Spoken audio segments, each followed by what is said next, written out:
sua Bíblia, você pode mantê-la aberta. Na verdade eu já li o texto é bem longo. Capítulo 18 do livro de Gênesis, a partir do verso 16 até o 33. A minha intenção é expor esse texto nessa noite. Eu não vou reler o texto. Ao longo do sermão eu vou pontuando os devidos versículos, mas eu quero meditar com os meus irmãos nesta noite sobre mediadores da reconciliação. E para tal eu preciso fazer uma explicação. O que é mediar? Existem os mediadores de conflito.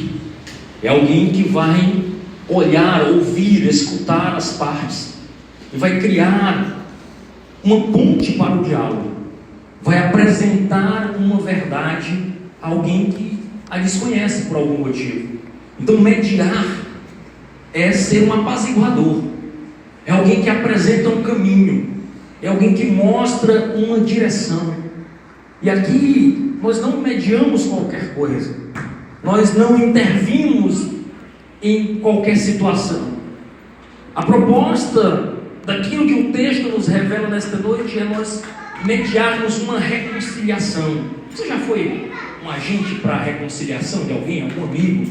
Brigou e ninguém quer se falar com o outro, e aquela confusão, e ambas as partes ofendidas, feridas, e você vai com um e conversa, não, rapaz, não é desse jeito. E aí fala com o outro, rapaz, abre mão disso aí, larga de tanta confusão. E de repente você leva as duas mãos a se encontrarem e a reatarem uma amizade que poderia ter sido perdida. A nossa proposta aqui é reconciliar. Como nós mediamos isso? Como nós fazemos isso? É pegar o homem pecador, perdido, sem direção, vivendo para si mesmo, olhando para o seu próprio umbigo, vivendo a sua própria verdade, e agora mediarmos, apresentarmos, apontarmos para Deus, levá-los a criar uma amizade com Deus, levá-los a iniciar uma trajetória de relacionamento com Deus. Esse é o ponto. E aqui é apresentado esta verdade.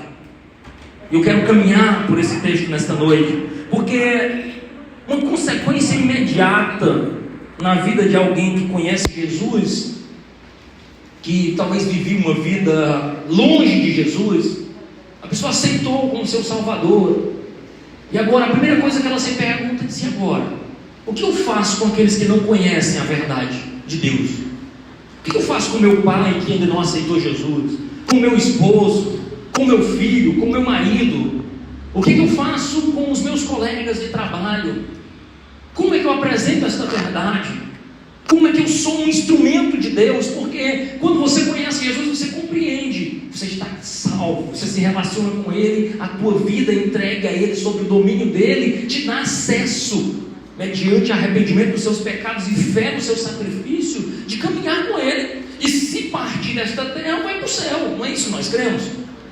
Mas e aqueles que não vivem deste modo?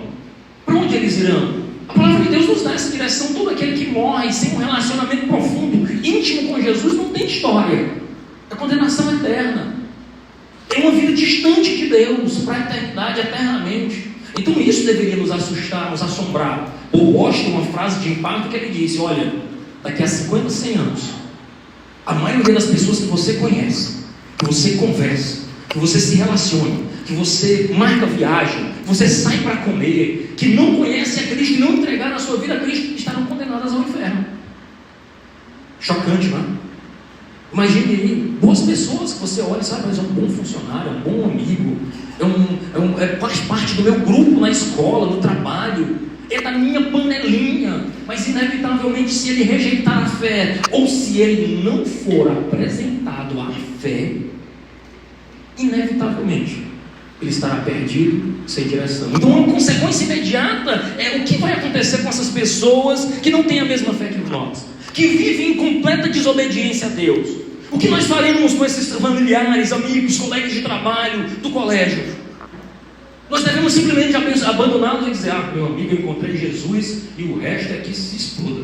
Eu não quero nem acordo, eu só quero é Jesus e só eu aqui, pronto.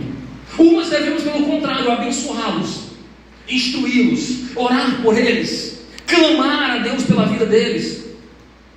Nós devemos nos posicionar de modo a levá-los a conhecer a fé que nos alcançou. Como nós viveremos? Talvez essa pergunta já passou pelo seu coração. Santo Agostinho, gosto de citar, escreveu um livro chamado A Cidade de Deus, um livro gigante. Ele diz assim: há duas grandes cidades governadas por compromisso do coração, corações regenerados com amores voltados para Deus, corações perdidos, centrados nele mesmo. Qual era a ideia de Agostinho? Existem dois tipos de pessoas caminhando por ele. Você encontra, você esbarra. Pessoas que vivem a vida para si mesmo. Eu gasto a minha vida em prol do meu eu, para satisfazer as minhas vontades. Eu compro o que eu quero, eu viajo para onde eu quero, eu faço aquilo que alegra meu coração, eu tenho as noitadas, eu vivo, eu compro, eu consumo. Eu tenho uma vida totalmente centrada no aqui e agora, tudo aquilo que é material, zero espiritualidade. Mas existem também os filhos de Deus, aqueles que vivem uma vida centradas em Deus, que a sua experiência de fé rege a forma como ele gasta o seu tempo, a forma como ele mantém seus relacionamentos, a forma como ele honra o seu casamento, a forma como ele honra os seus compromissos, a forma como ele vive a vida da fé, inclusive a forma como ele gasta seus recursos financeiros. Ele compreende que a vida da fé, o evangelho, lhe afeta de tal modo que agora ele não é escravo, ele é livre. E liberdade, nós aprendemos hoje na escola dominical, não é fazer o que eu quero. Isso é ser escravo do quê? Dos seus desejos. Então o que é liberdade? É fazer muitas vezes aquilo que eu não quero, ser disciplinado para uma vida com Deus, para uma vida de oração, para um clamor aos céus, centrar a minha vida não no aqui e agora, mas no ali e além. Nós somos convocados para esta verdade. E nós convivemos com esses dois tipos de cidade, com esses dois tipos de cidadãos. Cidadãos do reino de Deus, que habitam a cidade dos homens, mas que têm uma vida voltada por amor a Deus, que gastam sua vida em favor do reino de Deus. E por que é que Moisés escreve esse texto? Porque ele estava corrigindo a visão de um povo que estava saindo do Egito, que estava caminhando e experimentando diversas divindades ali no Egito, onde a rã era Deus, a vaca era Deus, o sol era Deus, as estrelas eram Deus, existia o Deus da morte, o Deus que dava vida, tudo aquilo. E agora Moisés corrige a visão daquele povo, dizendo: não, isso não são deuses, eles são criaturas de Deus. É por isso que ele corrige a visão deles, apresentando que Deus criou todas as coisas. E ele diz: Deus criou os luminares, o sol e a lua. Ele diz que Deus criou a terra, criou as plantas, criou os animais. Em outras palavras, Moisés estava dizendo: vocês que passaram 430 anos aprendendo que tudo aquilo era deuses, não são. Eles são obras da mão do verdadeiro Deus. Deus é criador do mundo e ordenador de todas as coisas. A sua criação depende dele. Eu e você dependemos dele. Moisés narra essa odisseia da fé, apresentando os patriarcas Abraão, Isaac, Jacó e José. E agora, especialmente no capítulo 18 de Gênesis, que é o que eu quero tratar, ele trata com os pactos criacionais. O pacto é reafirmar. Se você percebeu, eu já preguei aqui sobre Gênesis 12. Em Gênesis 12, Deus chama um homem e diz: Abraão, sai da tua terra, da tua parentela, vai para a terra que eu te mostrarei. E em ti serão benditas todas as nações da terra, e eu farei de ti uma grande nação. Essa é a conversa que ele tem com ele. O tempo passa, e agora no verso 18, no capítulo 18, Deus chama esse homem e reafirma o seu pacto. Porque Deus é assim. Deus fez promessa para você, mas de tempos em tempos ele te lembra: olha, eu tenho um trato contigo, eu tenho um chamado na tua vida, eu sou Deus da tua história. Deus não nos abandona. Deus, de tempos em tempos, Ele sabe como nós somos voláteis na nossa caminhada. Ele nos conhece. Ele sabe que tem dia que a gente está para tudo. Você pode vir, capeta, que eu estou no ponto. Mas tem dia que a gente está fragilizado. Tem Jesus, um vento que derruba aqui. Jesus, o que é que vai ser de mim? Jesus, cadê as promessas? Jesus, e tudo isso que eu tenho feito, e o quanto que eu tenho me gastado na tua obra, se lembra de mim.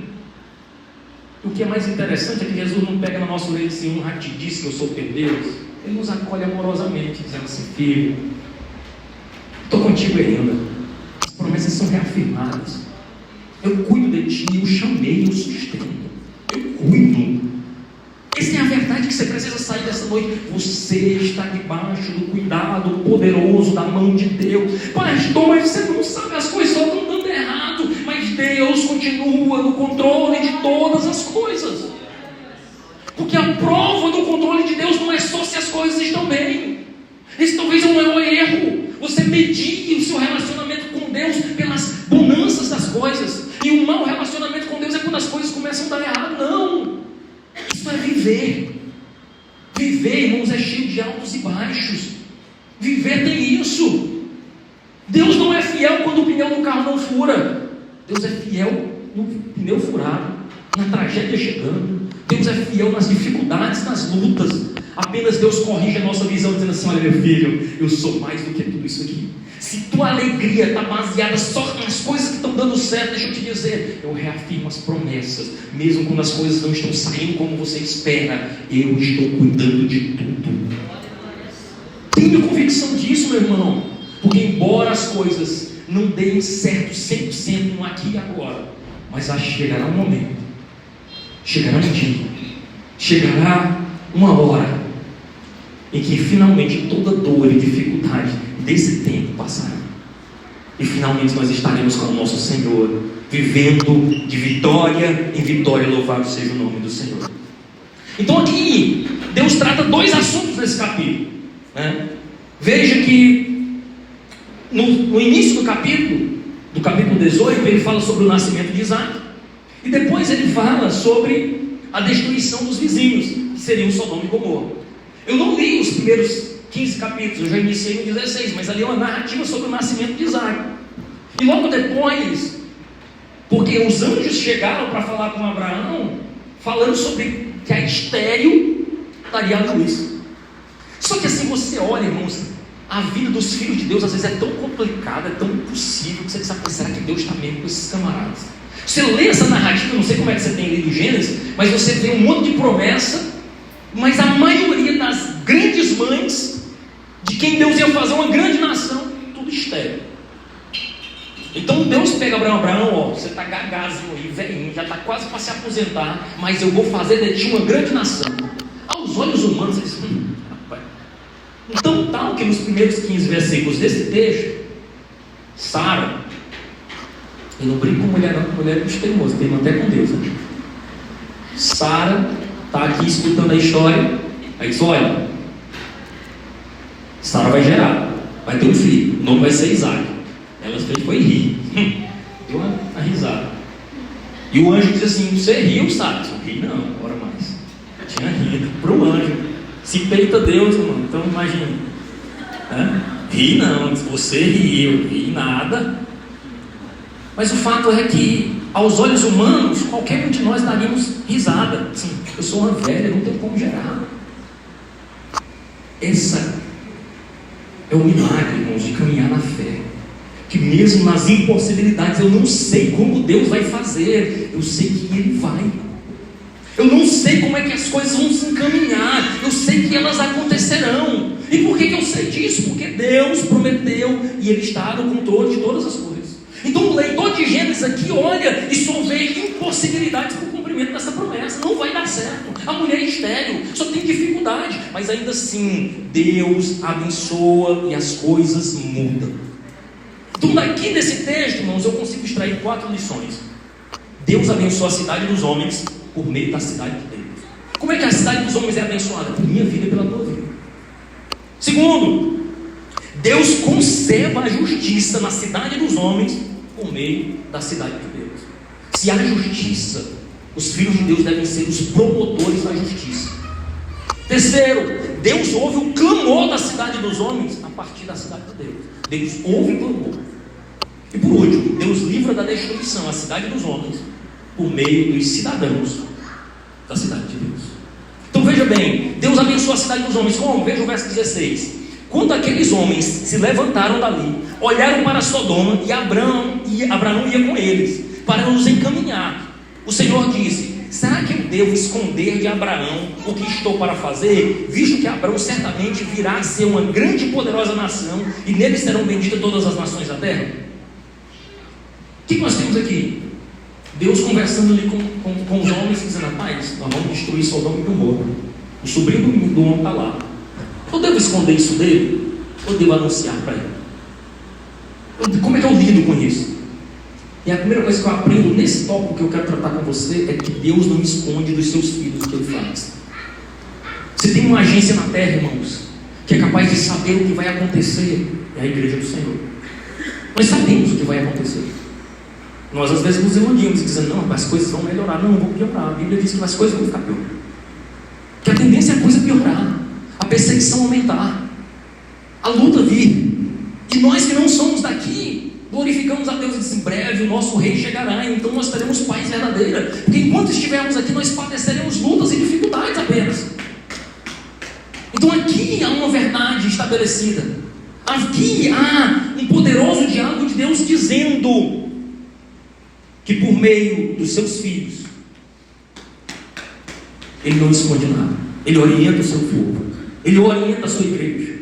É a sua igreja que é capaz de perceber e saber aquilo que Deus está fazendo. Agora, irmãos, muitas vezes nós sabemos mais das coisas da terra do que das dos céus. Às vezes a igreja está mais empenhada em gastar tempo sabendo da última novidade da terra, em vez de saber dos mistérios dos céus. Nós precisamos, meus irmãos, nos gastar na presença do Senhor, para enfim conhecermos aquilo que é palavra de Deus e orientação da palavra de Deus. Queridos, Amós 3, 7 e 8 diz assim: certamente o Senhor Deus não falará coisa alguma, sem primeiro revelar os segredos aos seus servos, os profetas.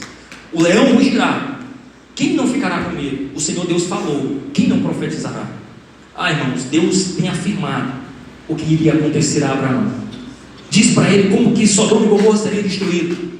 Então, antes de mais nada, nós precisamos aprender, entender e compreender aquilo que Deus tem para cada um de nós. E o mistério aqui é que Deus se instrumentaliza de Abraão como aquele que iria instruir seus filhos para a posteridade.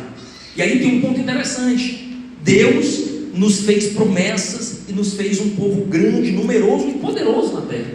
A igreja do Senhor, irmãos, ela desconhece o poder que tem.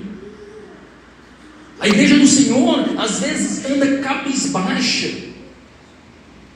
chorosa diante das lutas e dificuldades, porque desconhece o Deus que serve. Irmãos, Deus nos fez promessa. Deus promete fidelidade a Abraão e promete fidelidade ao seu povo. A bênção de Deus, inclusive, é um termo que muitas vezes tem sido usado de forma muito pejorativa, né? Bênçãos apenas como instrumento de eu venha para cá e receba a sua bênção. Às vezes nós temos gerado crentes até mesmo mesquinhos, que o seu único intuito de estar na igreja é buscando bênção, e poucas vezes buscando um relacionamento. Porque a ideia central aqui, irmãos, é bênção, é a autorização de Deus para florescer e prosperar. Deus criou todas as coisas, mas só quando Ele abençoa a criação é que ela frutifica e prospera. Então ter uma bênção de Deus não é simplesmente: não, eu recebi um carro, eu passei no concurso, como eu sou abençoado. Não, é ser autorizado por Deus para florescer e frutificar. É para onde você está, você ser canal de bênção. Aonde você estiver, a paz do Senhor chegou. Aonde você permear o seu caminho, há uma palavra de ordem de Deus para frutificar, para abençoar. Esse é o entendimento que o povo de Deus tem que ter. Não abençoar a si mesmo e viver para si mesmo, mas é ser bênção para o teu vizinho, é ser bênção para a coletividade, é ser bênção no teu ambiente de trabalho. Se havia ali só trevas, quando você chega lá é canal de luz, de bênção. Então como isso nos afeta? Nós somos canal de Deus para abençoar o povo. A igreja não deveria estar apenas subserviente, não deveria estar apenas debaixo do jugo da economia, da política de modo geral, mas ela deveria assumir o protagonismo. De que protagonismo é esse, irmão? Ser canal de justiça, ser canal de assistência, ser canal na área da arte, apresentando aquilo que é bom, verdadeiro, ser instrumento para transmitir uma mensagem que dá esperança aos povos. Irmãos, eu gosto muito do escritor chamado C.S. Lewis. No momento de maior dificuldade ali na Segunda Guerra Mundial, em vez dele simplesmente estava numa zona de guerra ali, Em vez dele simplesmente se lamentar, ele foi para o rádio e pregou seus melhores sermões de esperança, dando consolo e orientação. Não saibam vocês que na pandemia muitos pastores se levantaram e se ergueram a voz para pregar de esperança e cuidar de Deus, mesmo diante da tragédia e da dor. E muita gente não sucumbiu, porque foram cuidados, foram orientados e foram apresentados para uma mensagem de esperança. Então o povo de Deus, irmãos, não é para estar apenas cabisbaixo, choroso diante das lutas que enfrentam, mas são detentores de uma verdade que liberta, de uma verdade que anuncia destinos, de uma verdade que traz esperança, porque nós temos a mensagem de salvação. Agora, infelizmente, muitos têm vivido uma vida da fé apática, sem esperança, sem experimentar aquilo que Deus tem para ele, sem desenvolver, apenas secularizado pelos valores mundanos, adaptados não à sabedoria da palavra de Deus, mas à sabedoria secular, tomando a forma apenas daquilo que é ensinado via redes sociais, sei lá o que, em vez de olhar para esta verdade eterna que liberta. E nós dissemos hoje, estudando João 8, conhecereis a verdade vos libertará. Se você se relacionar com o Filho, verdadeiramente será livre, livre do pecado, livre dos vícios, livre perfeitamente para viver uma vida para a glória de Deus. Então nós precisamos compreender esta verdade, irmãos. Nós somos canal de bênção para os povos desta terra. Segundo ponto, Deus conserva a justiça na cidade dos homens por meio da cidade de Deus. Veja o verso 19. Porque eu o escolhi,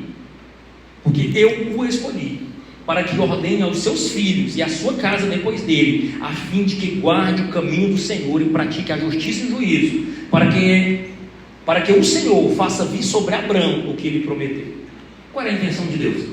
A intenção de Deus não era contar uma fofoca para Abrão, não era falar simplesmente para ele saber primeiro, mas era para que ele pudesse instruir o povo. Nós somos um povo que conhece a Bíblia, conhece o final da história, temos esperança para além desta vida, temos esperança para que quando esses dias aqui findarem, quando a morte bater a porta, quando a doença nos sacudir, nós temos esperança de cura aqui nessa terra, esperança de que, se não curados, nos encontraremos com o nosso Senhor. E por que nós temos todas essas informações que muitos não têm, ou muitos não creem nessa informação? Não é simplesmente para a gente saber das últimas fofocas do céu, não, e saber como é que vai finalizar as coisas, mas é para que a gente possa instruir, para que nós possamos instruir a próxima geração. A ideia aqui é um pai ensinando o filho, a mãe ensinando o filho, passando de um para o outro, ordenando e celebrando com ele um pacto de vida, para que, se meu filho, se você for fiel a Deus, se você honrar a palavra de Deus, você trará justiça para essa sociedade, será um cidadão digno do reino. Mas não só isso, você terá conhecimento para apresentar as verdades eternas para aqueles que não conhecem. Irmão, aqui nós estamos diante da graça de Deus se manifestando. Deus dá filhos a Abraão, não para eles viverem de qualquer modo, mas para que eles sejam instruídos em justiça, para abençoar as nações. E nós, irmãos, como nós temos criado os nossos filhos? Nós estamos preocupados apenas com a formação técnica dele, com a melhor instrução, se ele sabe inglês, português, matemática, química, física. Apenas isso. Para quê? Não para ele passar no melhor vestibular. Para quê? Para que ele tenha a melhor profissão. Para quê? Para que ele ocupe o melhor lugar na sociedade. Para quê? Para que ele tenha muito dinheiro. Para quê? Para ele gastar em benefício próprio. Como? Viajando, curtindo, comprando o que ele quer. E aí? E finalmente morra. É isso. Só isso? Não, os crentes são chamados diferentes. Eu não sou um anti-intelectual, não. Eu não estou dizendo que você não deve enviar seus filhos e não dar a melhor educação possível para eles. Eu estou dizendo que você precisa plantar um propósito no coração deles. Você vai abençoar as nações. Você vai ser o melhor profissional.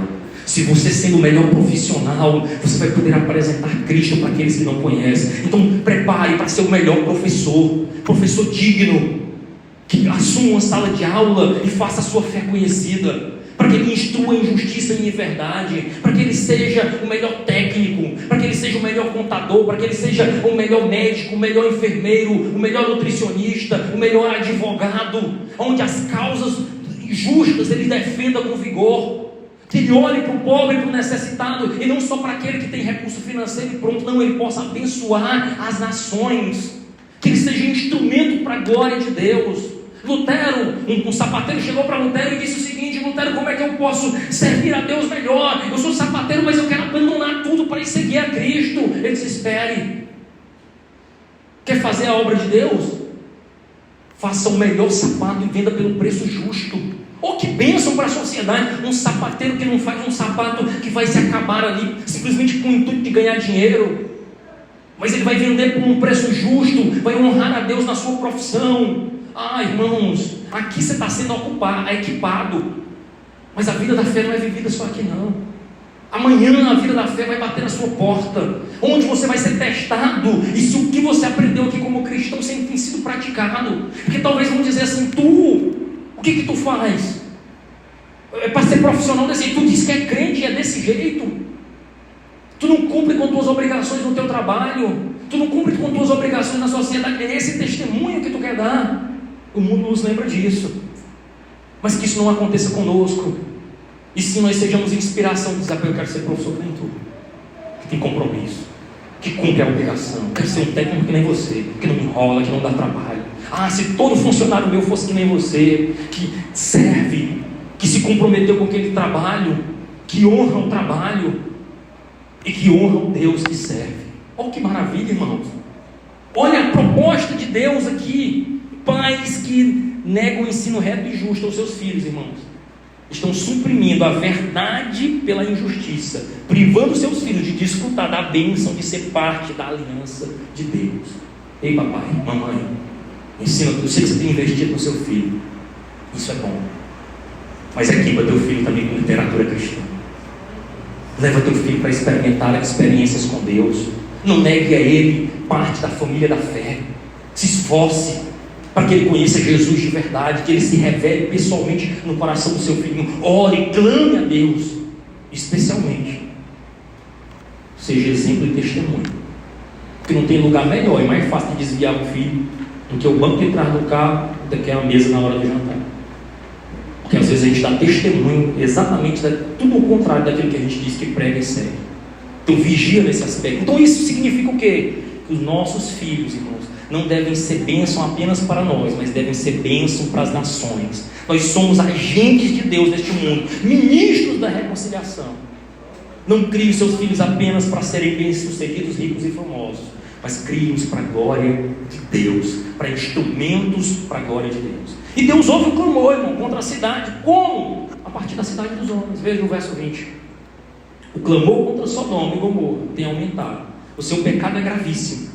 Descerei e verei se de fato o que tem praticado corresponde a esse clamor que veio até mim. E se este for o caso, eu ficarei sabendo.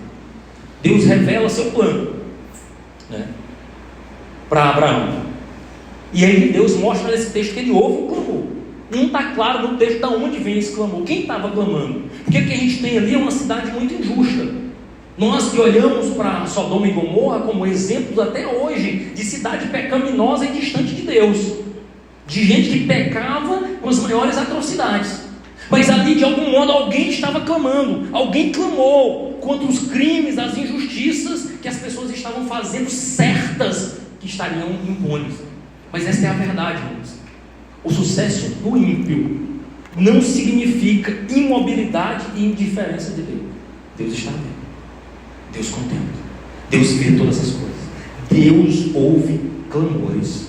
O Deus que nós servimos tem percebido as lutas, as dificuldades, as injustiças que muitas vezes os seus filhos têm sofrido, e que têm clamado a Ele, e Deus se propõe a vir. Ele usa uma linguagem aqui, é uma linguagem muito interessante, que Ele desce, o Deus que desce, o Deus que não só desce, mas checa pessoalmente. Ele vem ver se de fato o que estava acontecendo corresponde com o clamor. Olha que maravilha, esse Deus que se importa. Havia um povo clamando, dizendo: Deus, olha para essa injustiça, Deus, olha o pecado que está batendo a porta, Deus, tem misericórdia dessa cidade, Deus, o pecado está suportar. Deus não fica estático, parado. Ele desce, vem, vê, checa. E muitas vezes nós olhamos, irmãos, para Sodoma e Gomorra, e a primeira coisa que nos vem à mente é que o pecado deles era um pecado apenas de cunho sexual. Olhamos para Sodoma e Gomorra e dizemos, não, os anjos chegaram naquela cidade e os cidadãos, os homens daquela cidade, desejaram ter relações com esses homens.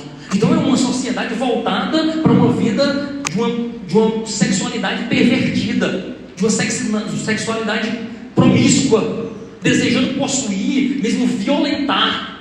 Então era uma cidade em que se perpetuava a violência sexual. Talvez isso esteja no nosso imaginário. Mas sabe qual é a verdade? Ezequiel, capítulo 16, 49, vai tirar um pouco dessa verdade.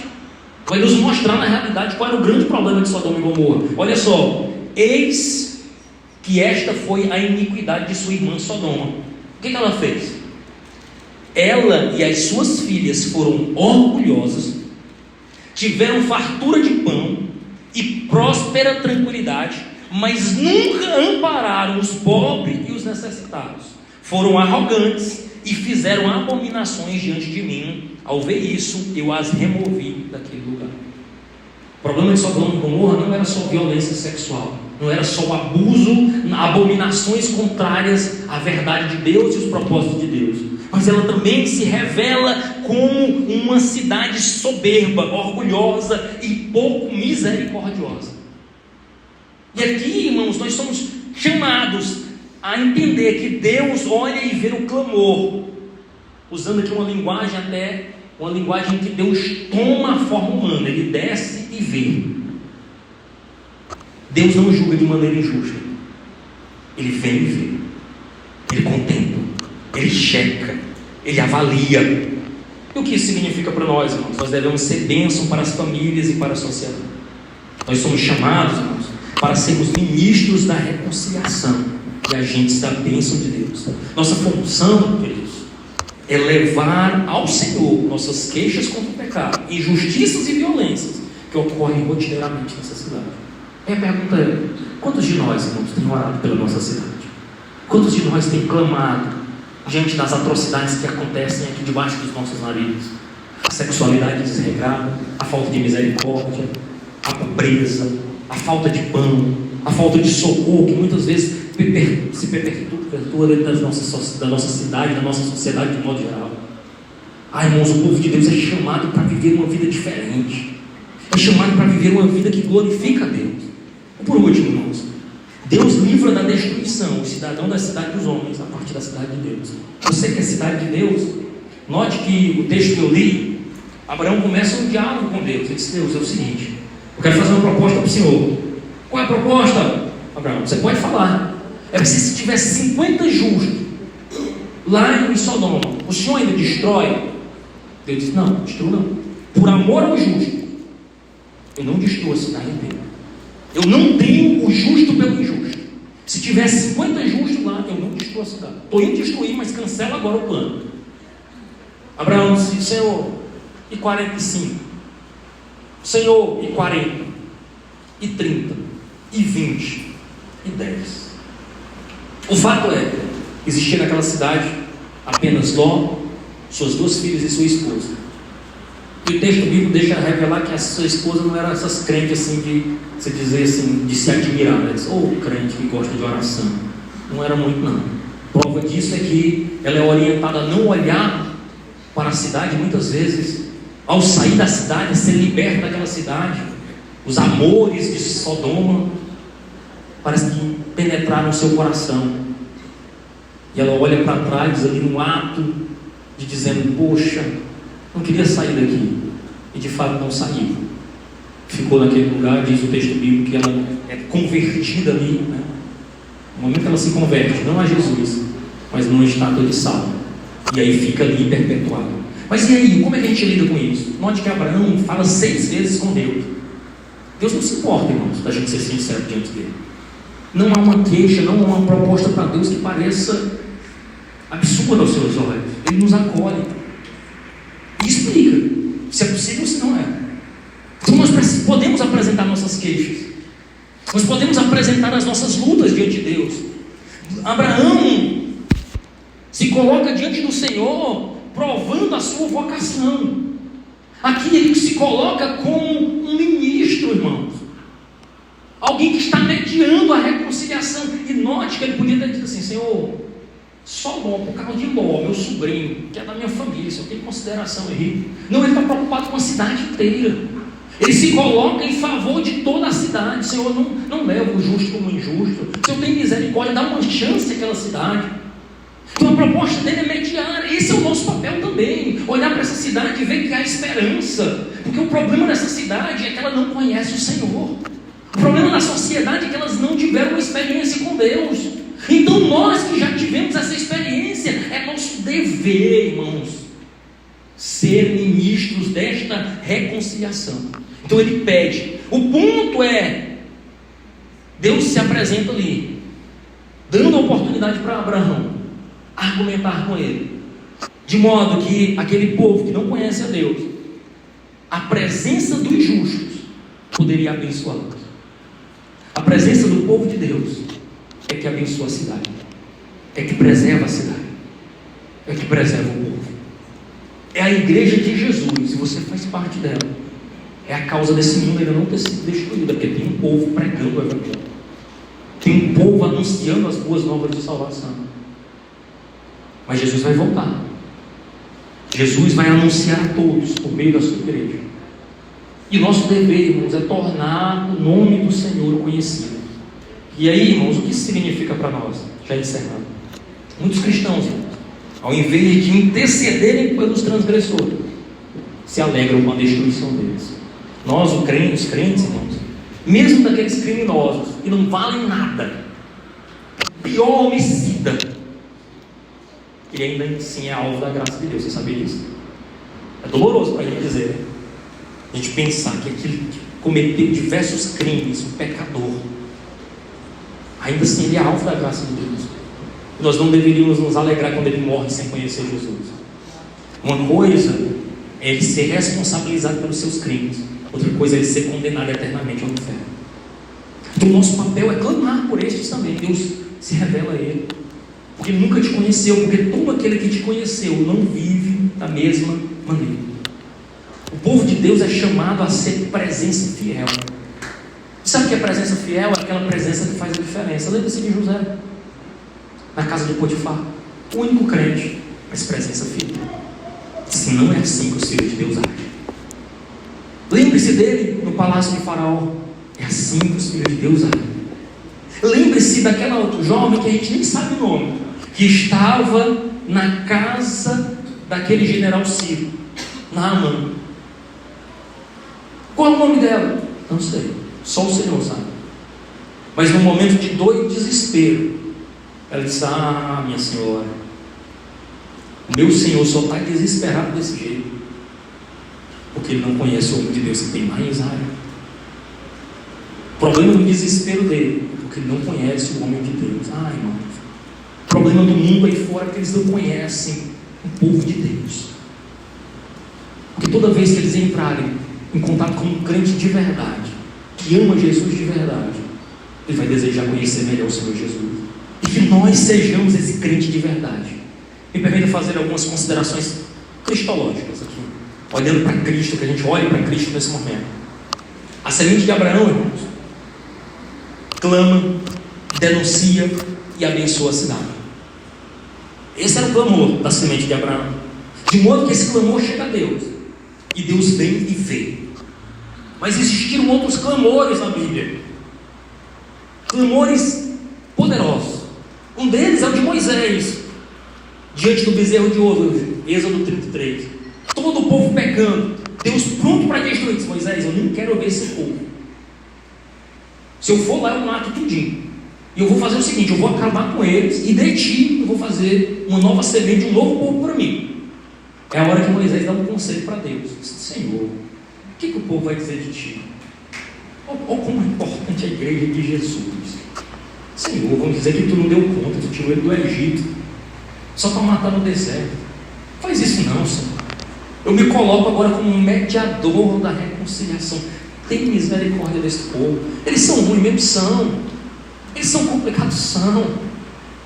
vai dar uma nova chance para eles, Senhor Deus, para que eles se encontrem de verdade contigo. Oh Deus! Mas houve um clamor poderoso também. Esse é no Novo Testamento, do alto de uma cruz.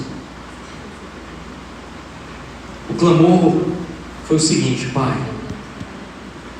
perdoa-nos. Eles não sabem o que fazem.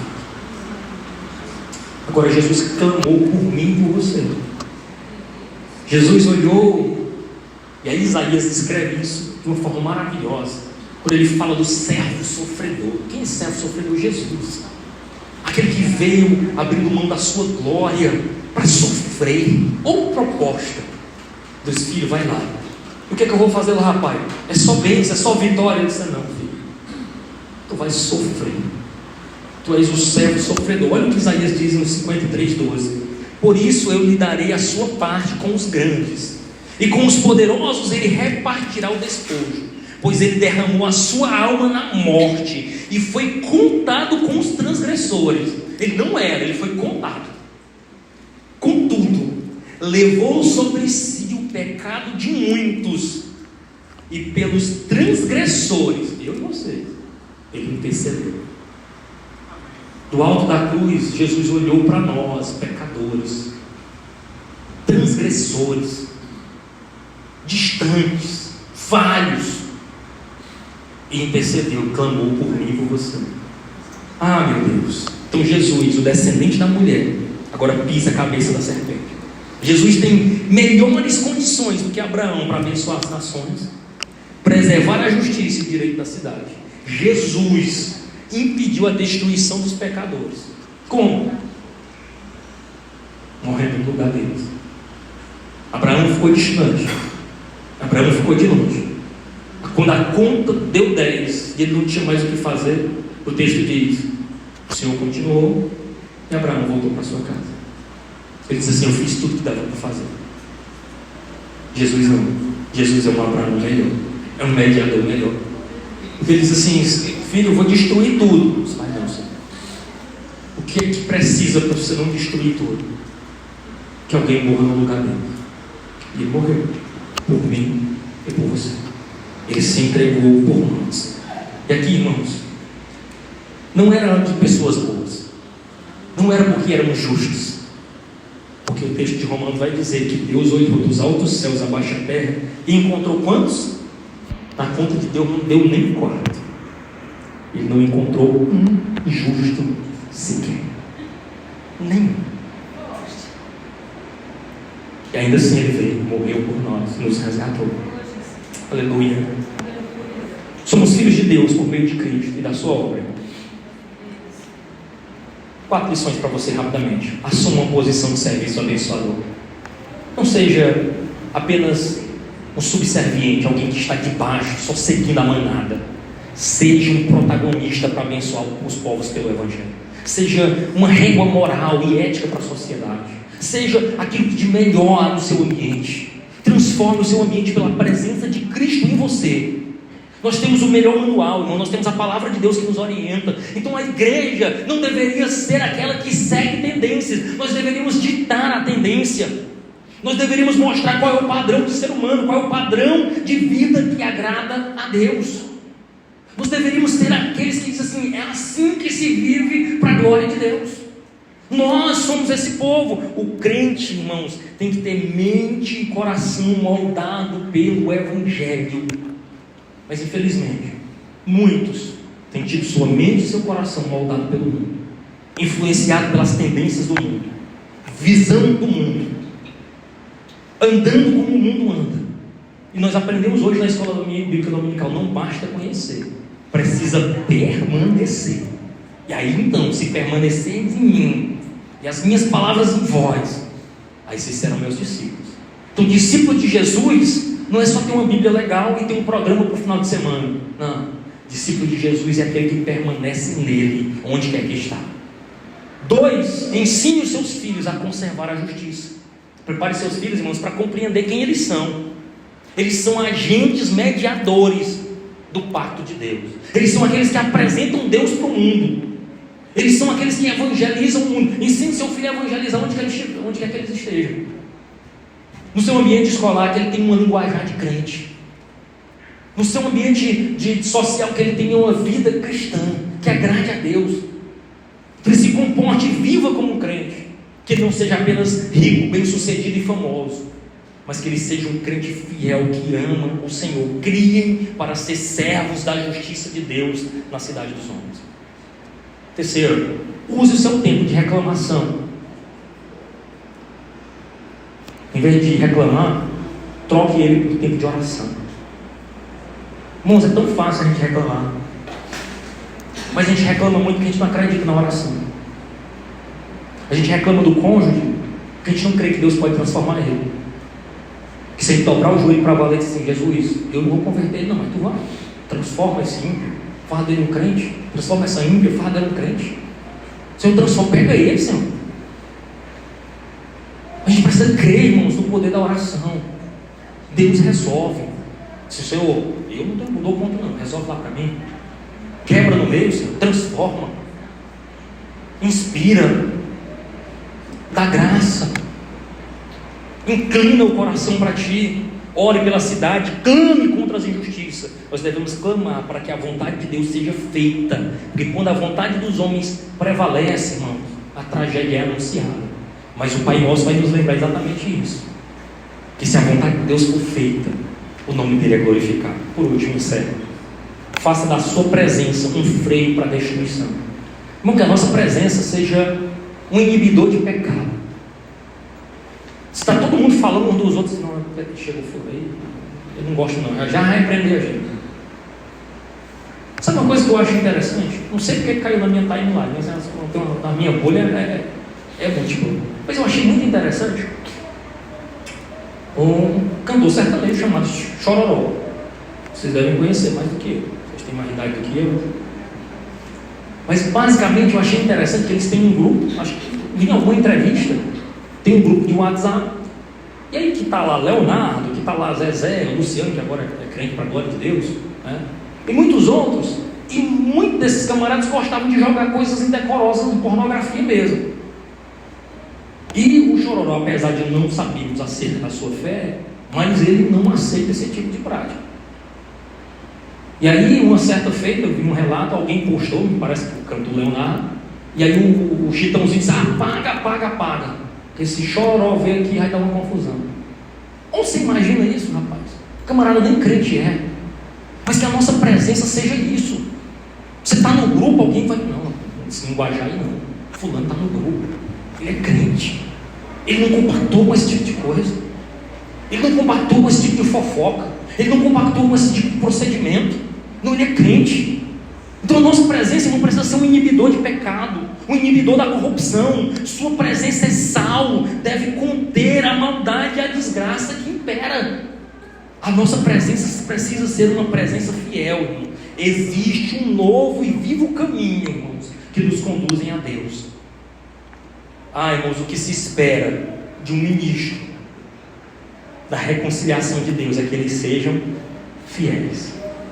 Nós somos chamados, irmãos, a sermos fiéis, a mantermos a fidelidade. Louvado seja o nome do Senhor. Amém? Deus nos ajude em tudo, irmãos.